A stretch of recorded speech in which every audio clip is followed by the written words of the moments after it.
போன வைக்கேன். எங்க அத்தை கூப்பிடுதாங்க. எனக்கு எங்க அத்தை தான் முக்கியம் உங்களோட. மர்மோளுக்கு என்ன பாசம் பத்தியம்மா? எத்தே நாத்து வந்துட்டீங்களா? சொல்லுங்க. மர்மோள இன்னைக்கு சோறு வாங்கி என்ன கறி வச்ச? எத்தே உங்க மொவையும் சிக்கனு மட்டனு நண்டு காடை எல்லாத்துலயும் வாங்கிட்டு வந்தாங்க. எல்லாத்துலயும் கொஞ்சம் கொஞ்சம் குழம்பும் வச்சுட்டு பாதியை பொரிச்சு வேற வச்சிருக்கேன். மட்டனை சுக்கா வேற வச்சு வச்சிருக்கேன். தே அண்ணி சொல்லும் போதே நாக்குல தண்ணியா வடியுது. மாமா போய் ஒரு ரவுண்ட் கட்டுவோம்.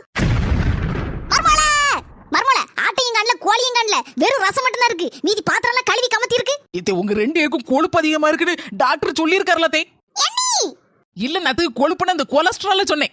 அதனாலதான் கோழி ஆடு எல்லாத்தையும் நாங்க தின்னுட்டு ரசத்தை பெரிய சட்டி நிறைய வச்சிருக்கேன். ரெண்டு பேரும் மடக்கு மடக்குன்னு குடிச்சிட்டு கவந்து அடிச்சு போய் படுங்க பாப்போம்.